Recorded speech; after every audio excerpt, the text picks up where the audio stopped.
Hi, everybody, and welcome to San Francisco Public Library. I'm Michelle Jeffers with the library and also playing a dual role tonight as a board member of Litquake. So welcome to one of our Library at Litquake events as well. Before, as always, we begin our library events with a land acknowledgement. So give me a moment to say that we do at the library recognize that we are on the ancestral homeland of the Ramaytush Ohlone people, and we pay our respects to the ancestors, elders, and relatives of this community. And let me also add, if you haven't been into the main part of the library, if you came straight downstairs, we just installed a beautiful new mural in the atrium of the main library called Atume, or To Listen. And it was brought to us by the San Francisco Arts Commission working with the Ramaytush Ohlone community. So I do invite you after this program, if you have a minute, to go and reflect on that mural. All right, a few quick items of business before we get started with tonight's program. Litquake overall is offering more than 150 events featuring 500 authors this year in a very short, like 20-day time period. So I hope you're going to as many of them as possible at the library. We're so proud that we're hosting 5 of those events here and their annual KidQuake event that happened last week. Litquake, of course, is a small nonprofit that relies on individual donors like all of us. And of course, at the library, we also support all the programs that are free from Litquake, but any amount helps Litquake, so I do encourage you to support them if you are moved and touched by the programs around the written word. There are QR codes on your Litquake schedule that are in the back of the room, and also there's a QR code on a stanchion in the back as well. But even more important, perhaps, is filling out your surveys. I hope you all got your surveys as you walked in the room. Please do return them to Daniel on your way out. I also want to thank Litquake's major supporters this year. They are Lisa Brown and Daniel Handler, Hawthornden Foundation, Margaret and William Hearst Foundation, the Minor Anderson Foundation, and San Francisco Grants for the Arts. And I also want to thank Litquake's media partners, KQED, KEXP, KALW, 48 Hills, San Francisco Arts, Mission Local, Cityside, Johnny Funsheep, 7x7, Publishers Weekly, and Substrate. Also, of course, a special thanks to Friends of the San Francisco Public Library that supports all our library programs here. And a big shout out to Anissa Milady and our media services crew who are making this event happen and doing really all the work behind the scenes. So thank you. Now back to tonight's event, and let me introduce our speakers for you. Tonight we're joined by Hugh Nini and Neal Treadwell, authors and collectors behind Loving To, More Photographic History of Men in Love, 1850s to 1950s, a stunning follow-up to their acclaimed first book, Loving. This new volume showcases over 300 never-before-seen photographs that capture tender, private moments between men across a century of love, courage, and connection. These remarkable photographs, unearthed from flea markets, forgotten albums, offer a moving glimpse into a hidden history of queer love and connection, forming one of the largest known archives of historic male couple photography. We're also delighted to welcome Marc Stein as tonight's moderator. Marc is the co-editor of Queer Past, director of Out History, and president-elect of the Organization of American Historians. He's the author of 5 books, with a 6th on the way, and serves as the Jamie and Phyllis Pasker Professor of Constitutional Law and U.S. History at San Francisco State. Tonight's program will include a slideshow, conversation, Q&A. When we do the Q&A, please wait for the microphone because we are recording tonight's program. And if you don't ask it on the microphone, no one will hear it in the future. You can pick up a copy, of course, too, of Loving To in the lobby from the fabulous Fabulosa Books. So please do that, too. Thank you, and welcome to our panelists.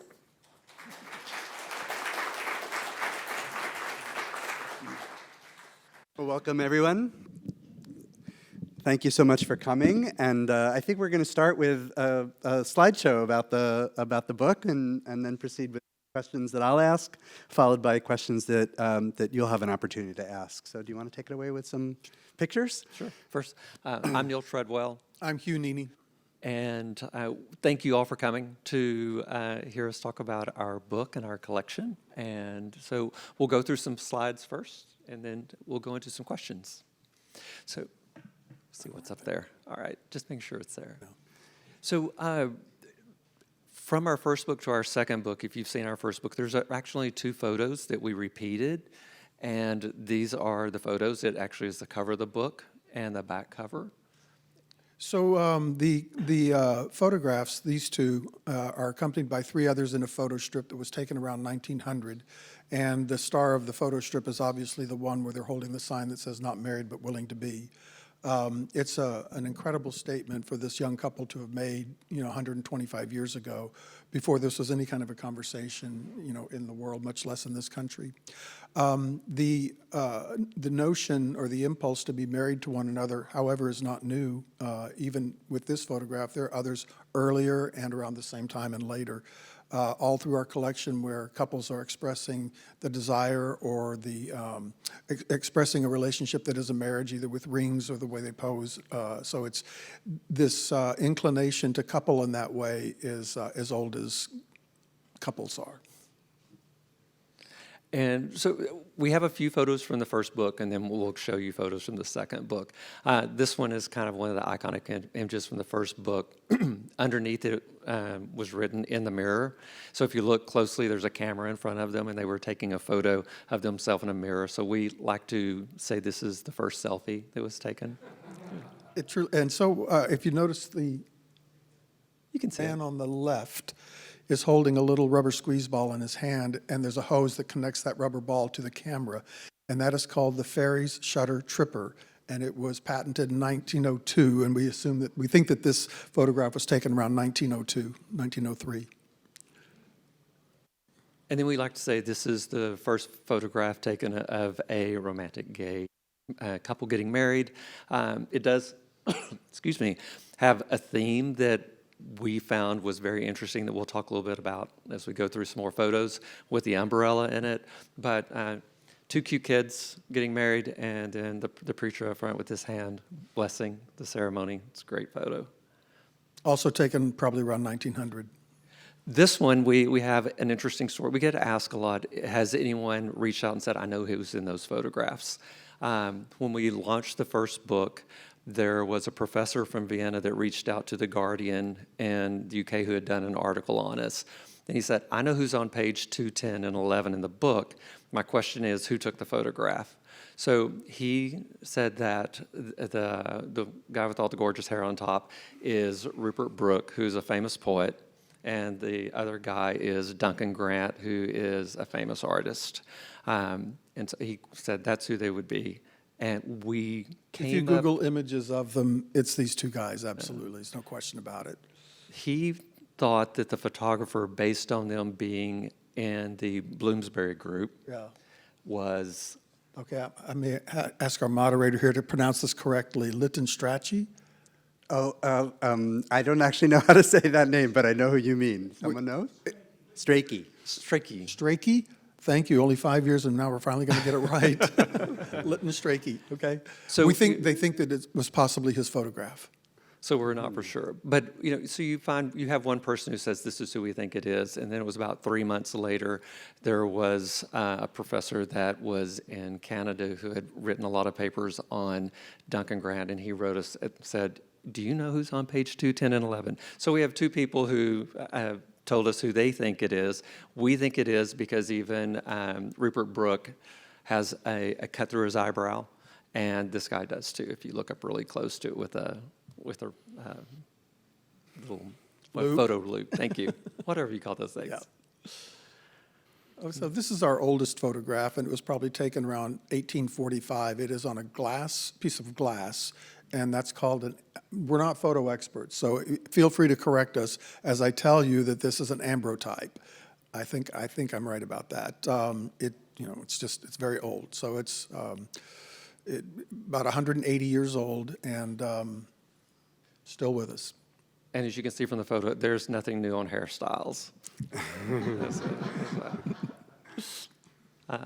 So now we're going to go into Loving to our new book, and we had two guys that helped us with the designing of the first book. And full disclosure on the first book, we're the only two gay people that worked on the first book. Our publisher, everyone else on the book, they were all straight. But they got the message, and understood what we were trying to convey. They got the job because they understood the message so clearly, which was not the case with some of the publishers that we had talked to in the beginning.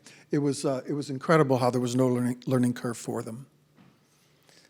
Oh, so we did something different, and actually our publisher told us that we weren't allowed to do it and that it was not ever done and you shouldn't, and that is we opened the book with a double page, which is this photograph. This couple also appears in our first book in a beach photograph. We liked to open the book, our second book this way. They look as though you open the book and you see this, and it looks like they're inviting you into their living room and into their lives and into their home. And it felt like a very personal and a very powerful statement to start the book with, rather than the way we started the first book, which was with the older tintype photographs dating approximately 170 years ago. This is one of the youngest photographs, probably dating in the 1950s. Oh, okay, so... Keep going. all right. The in-house designer with our publisher kept cutting out the top of this photograph. I don't know if you can tell what it says, Hollywood and Vine. And yeah, these sailors, the photograph was taken in the 1940s, and they listed their names on the back, and in parentheses, they wrote Tinkle Tinkle. And so in the second book, and we do have a lot of versos, one of the critiques that we got from the first book was, is there any writing on it? And we had put it all in the bibliography in the back of the book, and it was like flipping back and forth and trying to see what it was. So if there were some that really stood out to us, we went ahead and put them in the second book. Something else that we did for the second book is that we steered a little bit away from in the first book was more playful photos. This being one, because, it looks sweet and innocent, but if you look closely, the guy's hand is in the other guy's shorts, giving him a cute little squeeze in their tent. These are two Ukrainian two Ukrainian soldiers. We think the photograph was taken in the 1950s. It's not dated, unfortunately, but it's just a gorgeous photograph and has such warmth and such affection, and clearly, they're just, we use the word melting, they're melting into each other, and it's just a beautiful photograph. Another just beautiful photograph, two guys on the hillside. When we get photographs like this that are taken more or less in nature or with a natural surrounding, just between the two of us, we label them Splendor in the Grass. And if anything was ever Splendor in the Grass, we think this one is. And then we had really good tintypes in the first book. We collected some beautiful ones for the second book as well. And these two guys, it's a sweet little photo, but the affection of him putting his hand inside the other guy's jacket, it's just, we think they're stunning and beautiful. And the fact that this one was anywhere from around 1860s up into 1900, because they're on tin, they lasted longer, but a lot of them bubbled up or started to have some wear on them. This one is so clear and beautiful. Okay, so one thing that we discovered in our collection probably about 15 years into it, maybe even 20, is couples posing under an umbrella together. And we bought photographs of couples with an umbrella, not even thinking about the umbrella, but just based on the look that they had in their eyes that seemed to be, an expression of love between the two of them. And then more and more photographs with umbrellas started to show up. And there's no scholarship on this, correct me if I'm wrong. There's no scholarship on this, but it's a signal. I don't know if it's a signal to other people, other gay couples or other gay people or whatever, but posing under an umbrella together signifies that this is a romantic couple, and in this case, two men. And we saw it start around the 1860s, 1870s, and go through probably about 1920s. And then the rainbow took over. So, 50 years later. Okay, so one of the first book got very few criticisms at all, but one of the ones that we did get was not having enough people of color representation, diversity in our first book, and that isn't a reflection of our collection process, it's a reflection of the country between the 1850s and 1950s. Black African Americans were, disadvantaged and disenfranchised in every way, shape, or form, and one of the ones that appears is that photography, certainly for a gay black couple was not readily available or safe to take, and too much of a risk that they weren't taken, because we can tell you that we've collected every single photograph we've come across of a black couple, and that number's about, out of 4,000 photographs, about 20. So the numbers are just really, really low. And, you know, we put this one in our second book, despite the fact that it's a little bit blurry, and we excluded a lot of, you know, photographs of, you know, any color of couple because of resolution and blurriness sometimes. So this is a beautiful photograph. I mean, obviously, you know, the warmth and the love between the two of them is really apparent. And just the fact that it was a little bit blurry, we didn't mind that so much. Oh.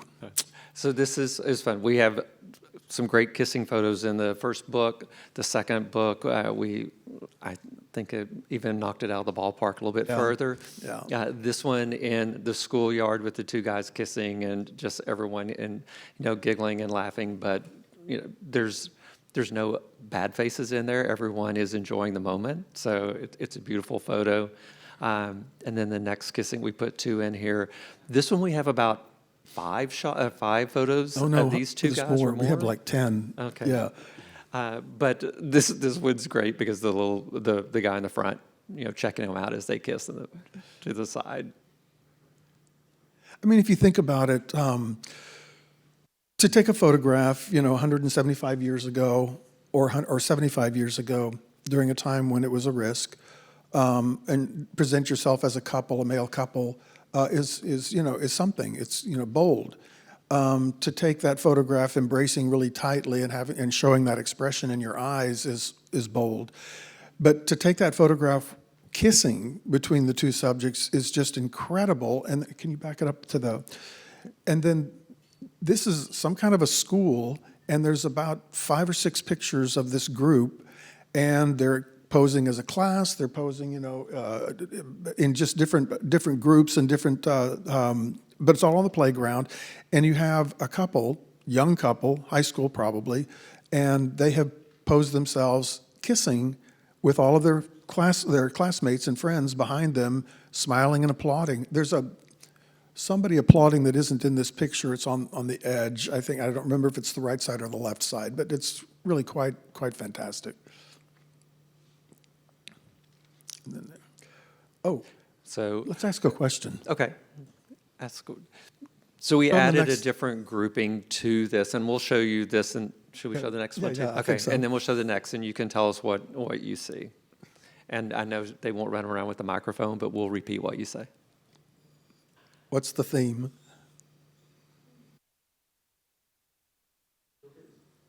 What? No faces. Yes. Yeah, we saw it. We thought we saw it when we first started collecting, and then we started bringing more of this type of photograph into our collection after the first book. When we did the first book, we had about 2,700 photos. Now we have over 4,000 in our collection. But it was tough. If you wanted to show your affection to someone, you wanted to have something that would commemorate whether it was that one day or a year or their entire life together. But if you were afraid to show your face, something like this would pass that you could keep and show your love and affection for each other. And The two of you would know that it was you, but it lessened the risk that they were taking by taking the photograph in the first place. And when we first saw these photographs, we just thought they were badly taken. There's one, yeah, we should have included the soldiers sitting on a fence, and they're cut off from the chest up, so all you see is from the chest down, and the legs are entwined, and there's one of them's wearing a ring, and it's clearly a couple, and we were so disappointed that it didn't have their faces in it, and we just thought, the view was off or something like that when it was taken, but no, it's a hiding my identity photograph. Okay. And then Isn't that amazing? Yeah, we had this one when we had the first book, and we had a couple, and we didn't know if it would fit with what we were trying to do for the first book, but we wanted to expand the themes, and we love this photo. So whether it's cross-dressing, trans, or what it was at that time, we're not sure, but obviously, the love is there.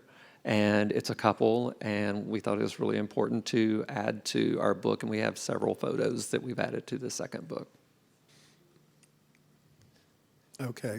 So one of the departures we did with our second book over our first book was we included the versos, as Neil was talking about earlier, and this is a wonderful one.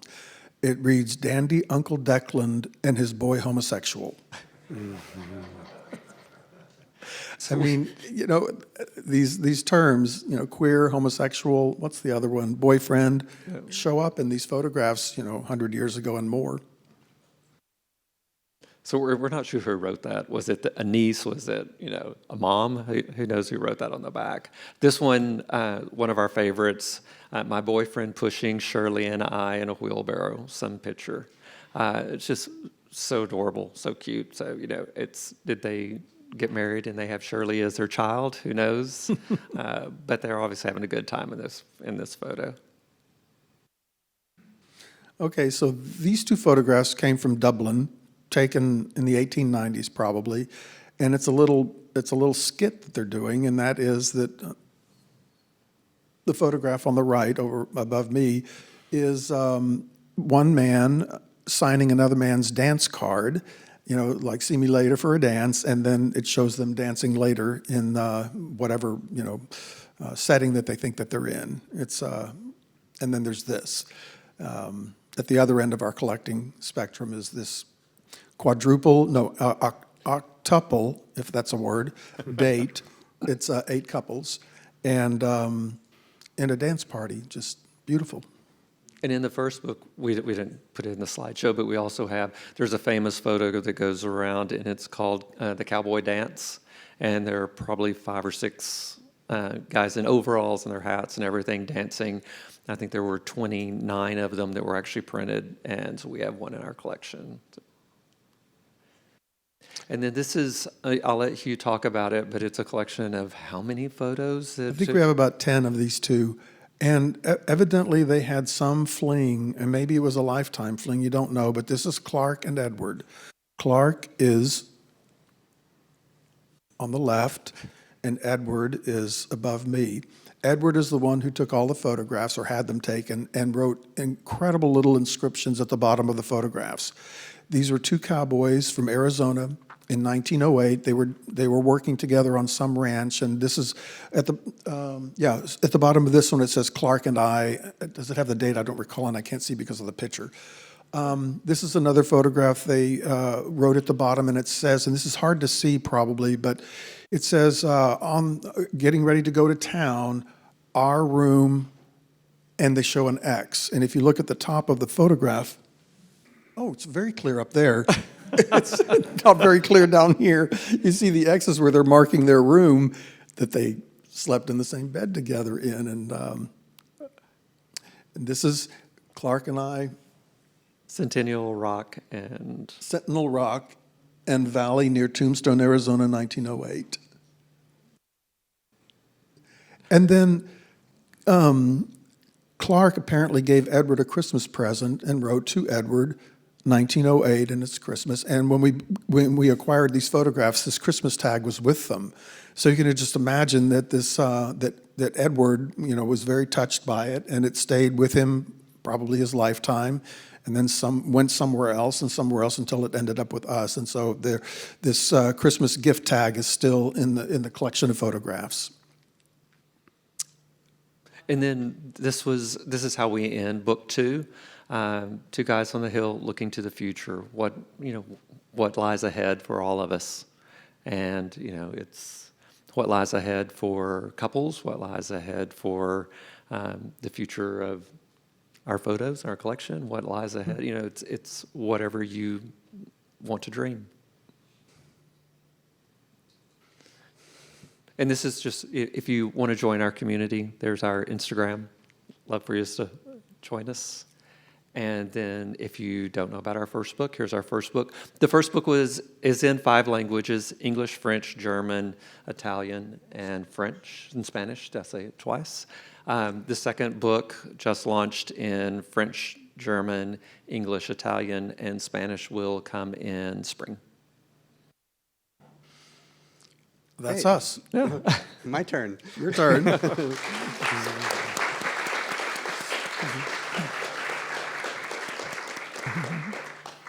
Well, I just want to begin by congratulating you both. You know, the books are really beautiful, inspirational, powerful, and I know it's the product, just from reading the introductions, of decades of collecting work. So I imagine among the people in the audience, there's some who are familiar with Loving One, but there are likely others who are not. So I thought maybe it would be good to start by just hearing briefly from you your collecting process. How did this amazing collection take off? I think you said it's now 4,000 photos, and I know you tell the story in the introduction about how then the collection became a book, but maybe you could share a little bit about that with the audience. Sure. We didn't say, oh, let's collect photographs. We were out and about and went to an antique mall, found the first photograph in a box that had there were home photos and everything else.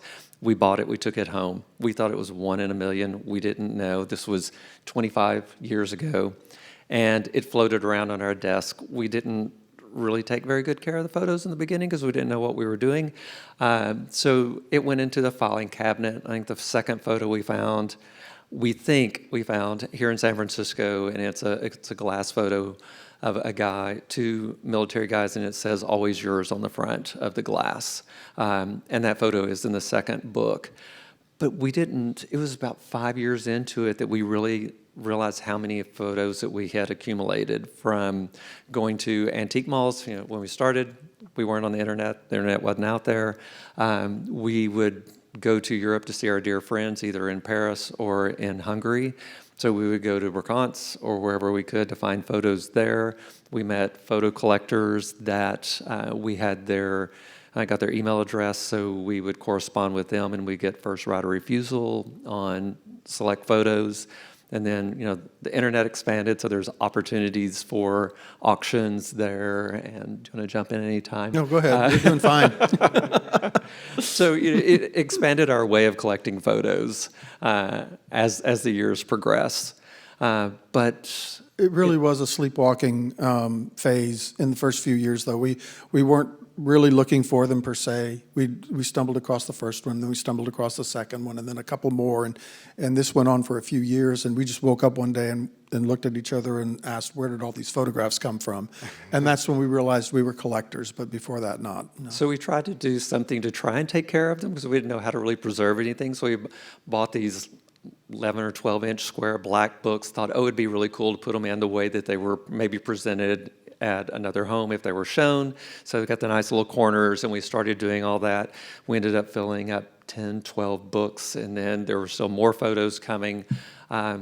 And during this entire time, we didn't there may be one person that knew we were kind of collecting of all of our friends. We didn't show our friends, we didn't show our family, because we thought that we thought they would think we were kind of weird because of us collecting these photos. And we didn't really understand what we had. We really didn't understand what we had until after we launched the first book. But showing the photos 15, 16 years into it, we had friends that said, these are amazing, and you can't... Friends as in two. Two, yeah. And you can't be the Not only that we only one. have two friends. We didn't show them to Each anybody. other. Yeah. Well, then, if I may, let me follow up. One of the things that's really striking, and I really appreciate the choice that you made, is to limit your collection to black and white photos. I don't know if the larger group of 4,000 include color, but I'm born in 1963, so I'm of that generation where my childhood photos all of a sudden go from black and white until through, I think, when I was about 5, and then all of a sudden I apparently entered a colorful world as reflected in the photos, sort of like the Wizard of Oz. But I think for many of us, there's something about black and white photos that we love, whether or not you share my generational experience. So I hoped you would talk a little bit about what is it about black and white photos that you love, and that you hope you hope your readers will also love. Well, we're not photo experts at all, photography experts, so let's start with that. But we didn't have any choice but to collect black and white photographs between the 1850s and 1950s. We do have in book number 2, though, 4 photographs that are hand-colored tinted, I think is the word for it. But that's the time period that our collection lands in, and so it's, it has to be black and white. But you didn't, I guess I assumed that the reason you stopped in the 1950s is that it's in the 60s that... No, thank you for asking that. The reason we stopped in the 1950s is because in terms of, we weren't thinking of the color of the photograph between the 50s and the 60s, but more that in the 1960s, there was a lot more, Stonewall happened in the late 60s, and before that, there was just a gay couple taking their photograph together in the 1960s was a lot more comfortable than it was in the 50s, almost, night and day, was our interpretation, our take on it. And that's why we have a ceiling in the 1950s, and the floor in the 1850s comes from, that's just the beginning of photography, basically. So one of the other things about the book that really stands out, as with Loving One, is the way you've organized the photos. So not in strictly chronological order. There are not chapters or sections that are labeled for the reader to know, say, what to expect. But there's clearly organizational principles, and I noticed, I think you talk in the introduction to the second volume about the cluster of the no faces photos and the gender transgression photos. The umbrella cluster is also evident. I really enjoyed it. It's a little whimsical. It's a little serendipitous. But it was obvious to me that there was an intentionality about how you organize the photos. So I was hoping you could clue us in to some of the ways you thought about that, and some of what readers can expect to see, and what caught your eye beyond just the umbrellas. Well, we would like to say we really had a lot of thought in it, but when we were coming up with the first book and we had all these photos, Hugh said, "Here's a stack of photos, see what you can do with them." And so we had this big table behind the sofa, and I just started laying them out, and I started saying, well, the way they were holding hands or the way that they were hugging each other, there were a lot of similarities that we were finding. And it didn't matter if it was an 1850s or if it was a 1950s photo. It was the same type of expression that two people were having. And it's amazing that it's obviously like it's the look in your eyes. It's something that you feel because they don't have the internet. They're not seeing it anywhere else. Going, oh, I like that photo. Let me do that type of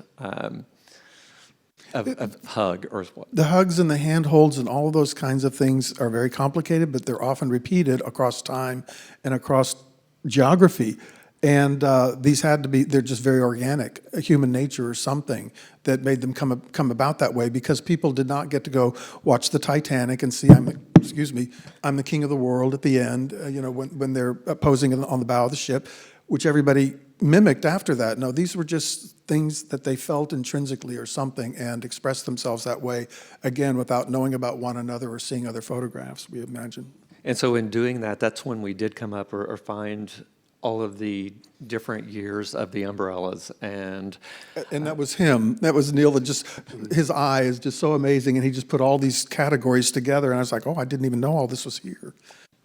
And then from actually starting to scan the photos in, because we didn't scan them in for so many years. We started doing all the zooming in, and it's amazing what you see in detail of photos that didn't stand out, because some of the photographs are maybe 2 inches by 3 inches. They're very, very small. The smallest one we have is called a 1-incher, but it's actually 3/4 inches square. And we thought we lost it for 2 years. We finally found it. But do we have the first photograph in the first book here? Is it in the? Oh well, sorry. Pointless tease. Well, I do want to ask maybe a more challenging question, and I'll freely confess, I'm sure it comes out of my experience as an academic historian teaching history classes, teaching historical theory and methodology, and it has to do. When I opened the first 2 volumes, I thought, well, I may not see what you two see in terms of your absolute certainty that these all were photos of loving men. And I really appreciated the way you resist the impulse, which I think many people share, to just call them gay without regard for the historical context and the fact that we're talking about periods when people weren't necessarily using that word or sharing that concept.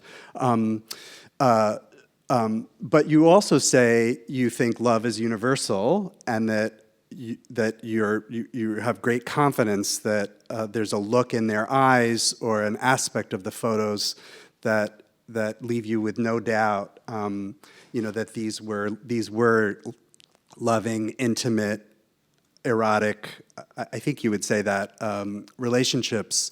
So I opened the book expecting to, as a skeptic, and I found myself believing, most of them. I wouldn't say all of them. And that's kind of what I want to ask you about. A critical reader might look at some and say, these guys are just joking around. These guys are just brothers. Norms about expressing male intimacy in the 19th century are not norms about expressing male intimacy in the late 20th or 21st century. And I think about this in part, my PhD supervisor, Carol Smith Rosenberg, wrote, I think, the most often cited lesbian history article ever. It was about 19th century women's relationships, and she argued that in a world where the sexes were often kept quite separate, there were possibilities for same-sex intimacy that we've lost in a world of a more gender-integrated world. Anyway, to get to the point, as I was trying to formulate the question, I kept coming back to this line that we used often in teaching in history. It comes from a novel from the 1950s, and some of you may know the line, it's "The past is a foreign country. They do things differently there." And there's a later book by a historian that tries to play with that concept. It's much like the anthropologist concept that you go to a different culture, a foreign culture, and you can't assume things are the same as in your home culture, right? And so it's the same idea about traveling to the past. That's a long-winded way of asking you to just talk a little bit more about how do you navigate the uncertainty, maybe you don't have it, but that some readers will have, about how we read across time for evidence of same-sex intimacy. What is that quote again?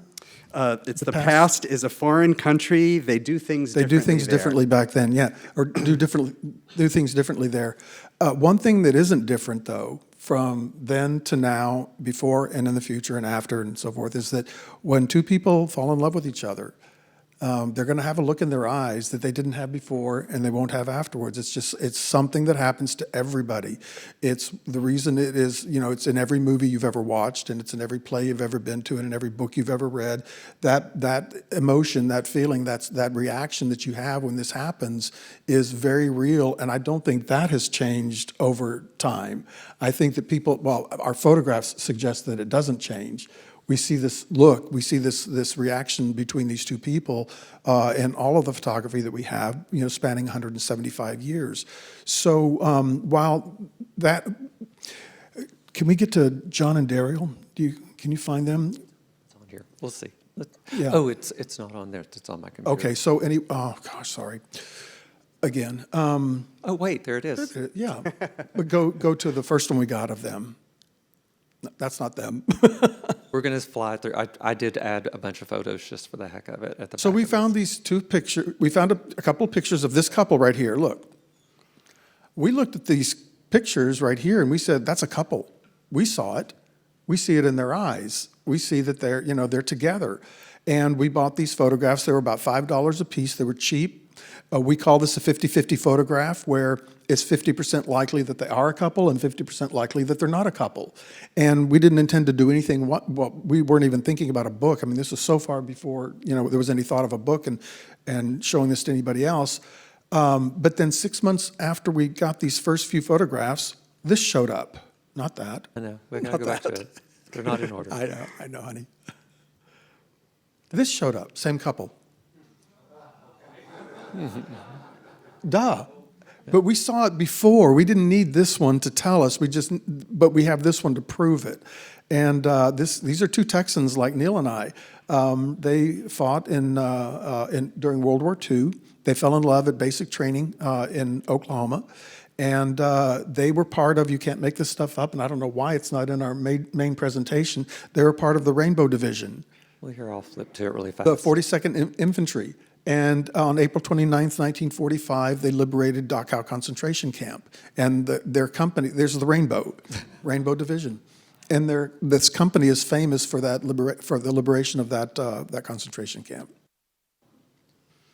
Yeah, and I think maybe just to follow up a little bit, I think what many of us who teach queer history or history of sexuality, we see a difference happening around the rise of Freud, really, in the 1920s, 1930s, after which same-sex intimacy came to be seen in a certain way that it hadn't necessarily been seen in the 19th century. So in a sense, I guess the core of my question has to do with more with the older photos, and you're showing ones, on the slides here that are more evident, I would say. But others, to me, the power of the book is seeing so many hundreds of photos together.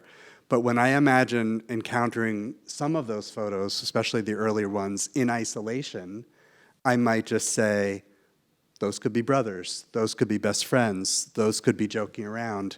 And I'm thinking, I'll confess, I have photos from my own grandfather, who I don't believe was gay, from Eastern Europe, posing as a teenager with male friends. And it has some of those qualities. I can't say the look in the eye that I just have trouble sort of putting my finger on, and I see as more about us than about them. But that just may be a difference in perspective. But it's the older photographs that I wonder about. Could be. I mean, because they were more introverted.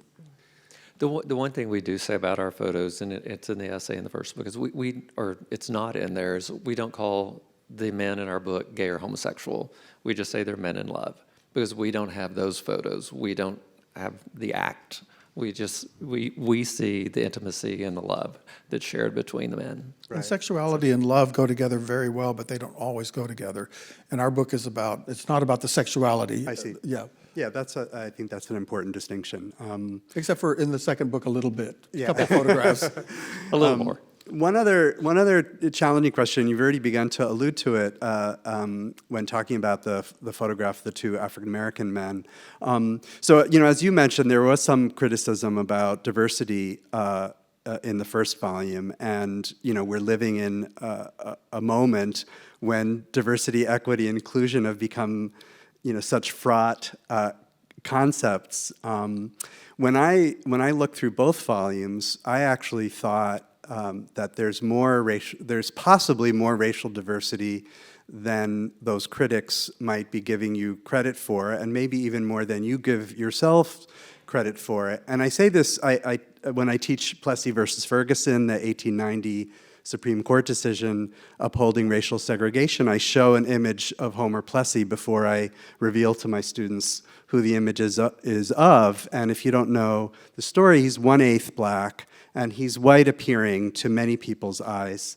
And he's African American, and it's on that basis that he experiences segregation. So especially when we're looking at black and white photographs, I think ethnic diversity, racial diversity doesn't always come through in the ways that some people might expect. So on that level, I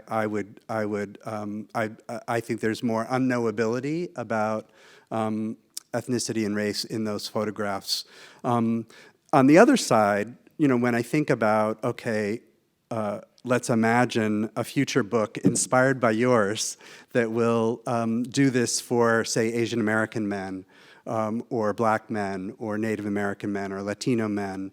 I think I probably maybe have a little more confidence that those photos are out there. We talked a little bit before. I think you're skeptical about whether, maybe more skeptical about whether they exist out there. I know certain cultures, Japanese Americans are one, that had a thing in certain periods for home photos, right? And there's lots of photos that have emerged from the Harlem Renaissance era for African American culture, including images of same-sex intimacy. So I just thought I would ask, what would be your advice to the future collector about collecting strategies that maybe you didn't pursue that you think could, we won't know until someone tries it, but could yield results? Well, I'll say really quick, if you haven't started, start now, because we've been going for 25 years, and 15 into it, we didn't realize what we had. So when we get someone who asks that question about are there photos, or why didn't you collect these, or why doesn't this book have lesbian couples or something in it, we say, well, we're collecting what we wanted, what we liked, it's our collection. We hope there are these collections out there, and anyone who does have one and needs direction, we're here to support. We would love to see more diverse books that are out there and share the struggles or all the loopholes that we went through trying to figure out how to do a book that we didn't know how to do to help someone out. And in terms of, what advice we would give in acquiring the photos and what kind of photos to acquire, our guiding principle has always been that unmistakable look of love that two people have. And, regardless of race, regardless of gender, regardless of time, that seems to be the constant. But if you're collecting, you want to collect what you like. Yeah. Absolutely. Whether it's that's what we did. Photography or art, we were told early on by an art critic, said, because we were trying to figure out, what was when we first got together, what to put on the wall. And they said, just get what you like, because you never know the price is going to go up or go down. But, if you enjoy it, then that's what you collect. And these photos, when we look at the photos, we see ourselves in them, and that's why we collect them. And it made us feel good. And so knowing that we were around forever, and that's why we collected them. Last question before we turn things over to you all to ask your questions. I'm curious about, actually I have two questions. One is, where is your collection ending up? Have you made plans for where the physical objects will eventually be housed? And then the other is just about responses to the book. I know the first volume was hugely successful in spite of the fact that it came out during COVID, so appearances like this were really difficult. But I know there have been really positive responses, but I'm curious, especially in our new environment, if you've also if you've experienced censorship, doxing, attacks, if any of that has happened for Volume 1 or even as Volume 2 is now disappearing. Well, the second book just came out yesterday, so far so good.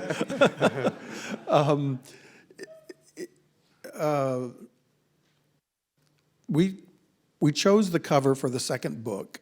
It's in the first book, and it was actually in the running for the cover of the first book.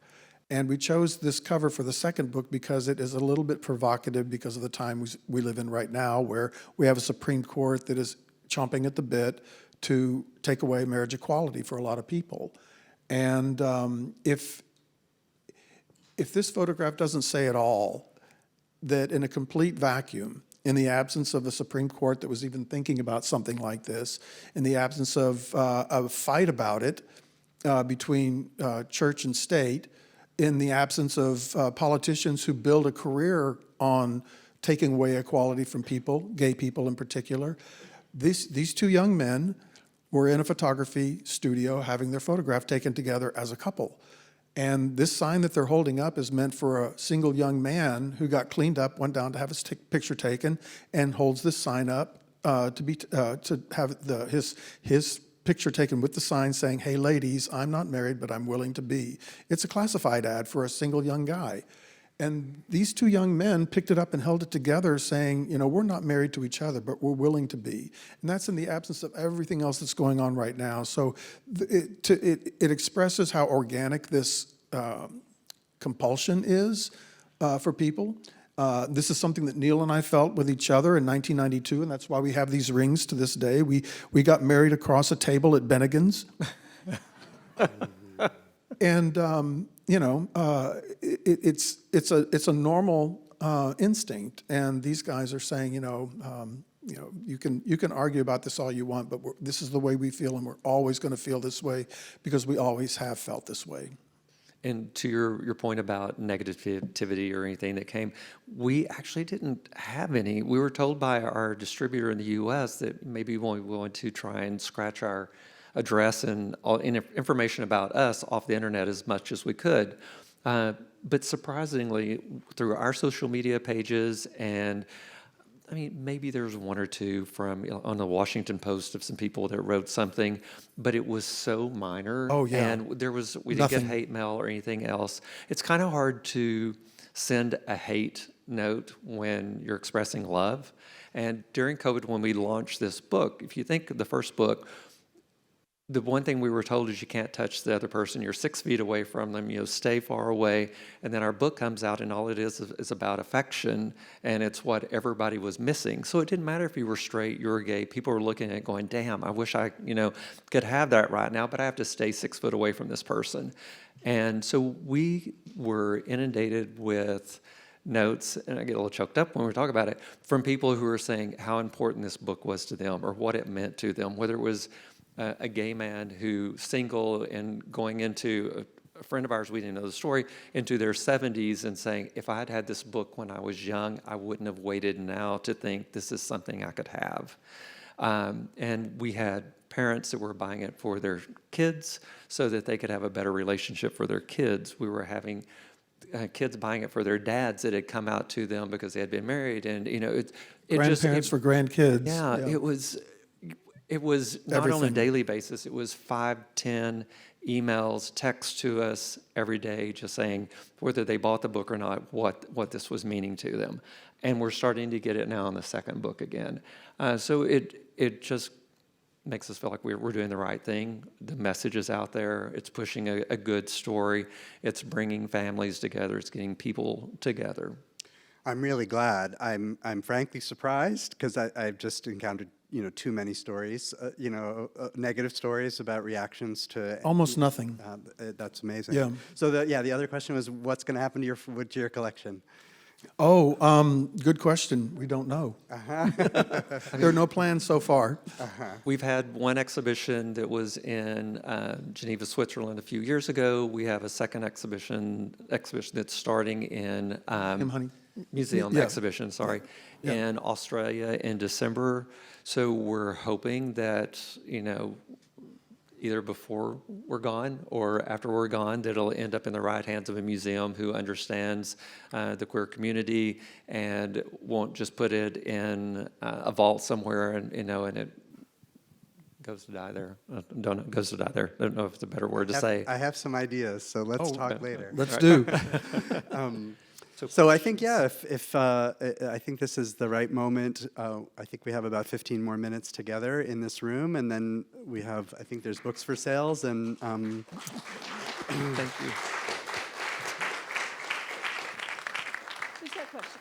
but we have 15 minutes or so for questions that you all might have. But we're meant to. People running around with microphones. There's one right here.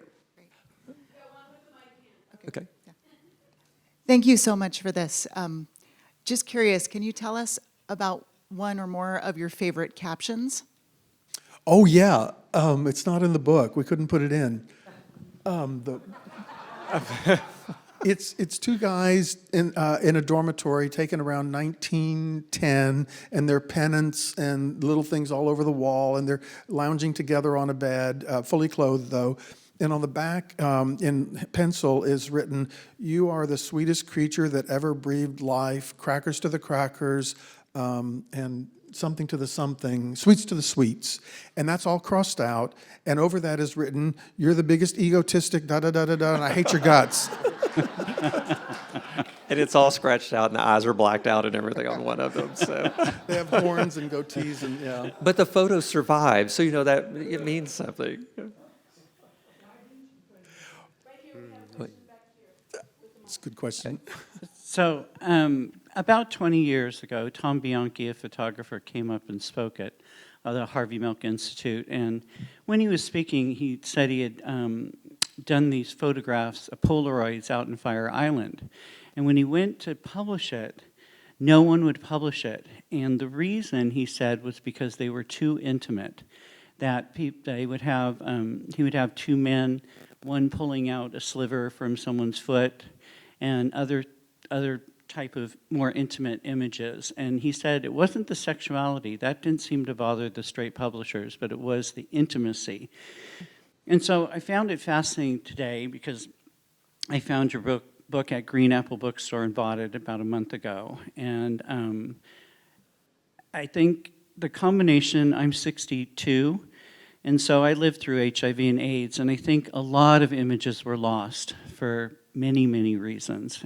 I won't put it all in homophobia, but a lot of that. Yeah. And so I think what you've done is just so amazing because it documents something that's real that a lot of us have had for 40 years or longer.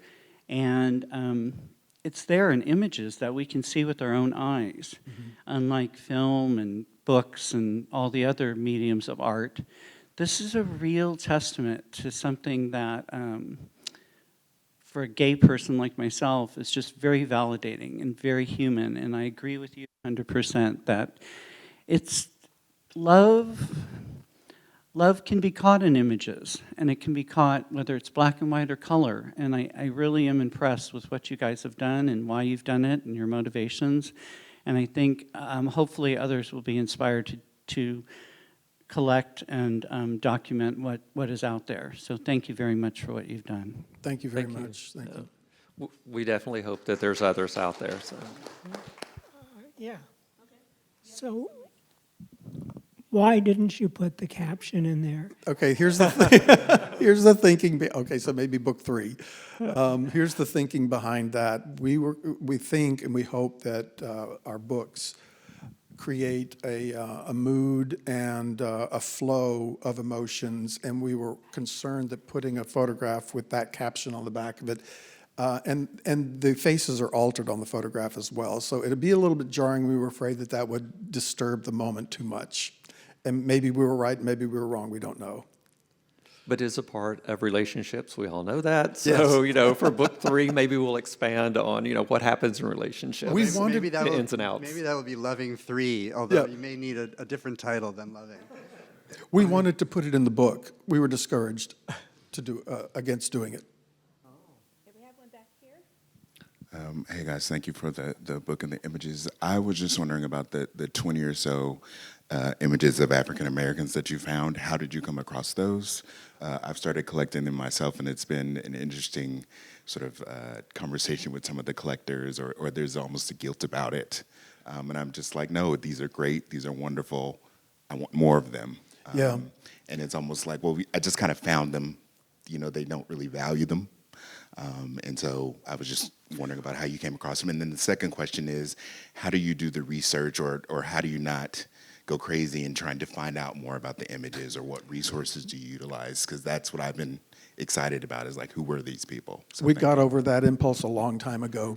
There just isn't hardly anything out there about the subjects in our photographs. And in terms of the African American photographs, or photographs of African American couples, we found them the same way we found all the other ones, just, you know, dumb luck was our guiding principle for probably the first 15 or 20 years of this collection. I wish we could say that we had a master plan and that we stuck to it and it worked out great, but more than anything, we just sort of tripped over ourselves through the whole thing. I mean, we do try research. If there is a name on the back of a photo, or what, and we know the city that it came from or the area, we were able to find out more information. A young man in the first book Which one? Up on his tiptoes, kissing. Oh, Jack W. Chadbourne. No. He remembers everyone's name. I can't remember anyone's name. I can tell you exactly what's in the photo and what they're wearing, though.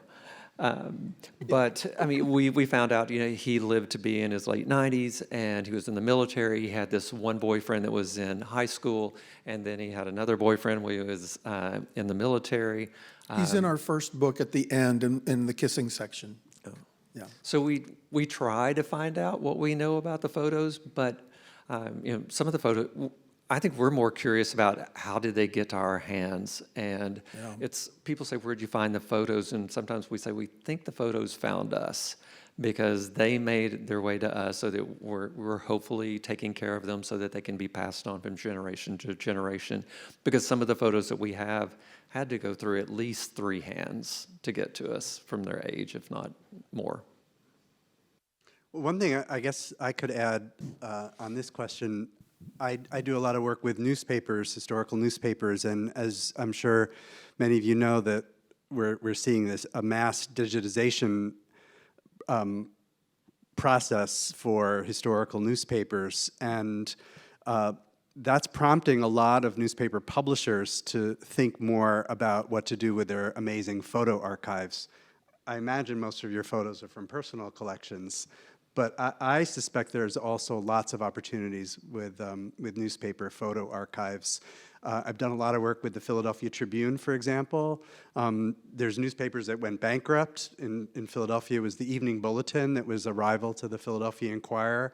Their photo archives are now at Temple University, just waiting to be processed and used. And then a friend of mine who teaches history at Princeton is somehow happened upon a collection, I think, of 30 newspapers from around the country, and she's trying to find a home for their photo archives. So, I mean, we might think these kind of photos are not going to be in those archives, posed for journalists, but I think there will be more to find in those collections. Yeah.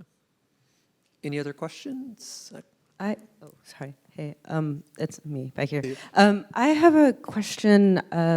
Between even the 2 novels, do you have like a rough breakdown on like what you can read socioeconomically from the couples? Like in the first cover, they looked kind of like working class and dirty, and in this one, they're like very posh. So do you guys have like a rough breakdown for like how many couples appear to be, upper class, lower class, anything in between, like photo studio, home studio? I don't know, just like there's a lot of levels to people's socioeconomic status, and I'm sure that also affects how open and willing they were to take these photos. So I'd be interested to hear anything that you guys have on that. In terms of how willing they were and whether that was affected by their socioeconomic class, it seems like people that were more like us, middle class and not of means or whatever, were probably more likely to take these photographs. Or our collection is just a representation of the normal distribution of, there are fewer wealthy people, there are more people like us, and there are more people, in those categories that are not wealthy. And so our collection probably reflects just a normal trend, but it has everything in it, especially the first book with Clive and Morris, who are the very well-dressed couple. One is sitting on the other's lap, and it's a beautiful photograph. They're obviously come from money. I think there was somebody else. Yeah, hi. Yeah. Hi, you prefaced this by saying that you're not photography experts, so you might not have the answer to this question, but I was curious, with these photographs, there's the 2 people in the image, but oftentimes there's a third person that might be taking that image. And I was wondering if you had an impression of how these photos were obtained, how much of them seemed to be like home studio or a third person, and what the risks involved with having that third person take the photo would be. Well, we've found that it didn't seem like there was much of a risk for some. We don't know who developed them, but we have a lot of photographs of groups of people together. And, obviously there's someone that's taking the photo. In the vernacular photographs, you can see their shadow, so you can tell if it was a woman or a man for the most part of who's taking the photos. But, we have studio images. that were taken that are on cabinet cards. We have the full gamut of images. And Don't underestimate the ability to take your own portrait starting in 1902 with the Ferry Shutter Tripper. So a lot of the photographs look like they're taken by the couple themselves, but also they had friends and allies just like today, and photographers and developers who are also gay. And with tintypes were like the original Polaroid because it's one. There wasn't a negative, so the sheet of metal had the coating and everything on it. They took it, put it in the box, and they would lift up the front, close it. It would go to be processed, and then they would just bring out and hand the tintype to someone. It was cheaper to get a tintype photo than it was to get a paper photo made. And so I doubt the photographer ever looked to see what actually was taken in some of the photos. The first photo in the first book, you have to look really close because they have their legs crossed, they have a hand around one's arm, but until we blew the tintype up, the tintype was about this big. We didn't realize that the one guy on the left-hand side had his hand down between the legs of the other one, grabbing the other one's crotch. So, things can be hidden in a photo in a moment, taken of a photograph.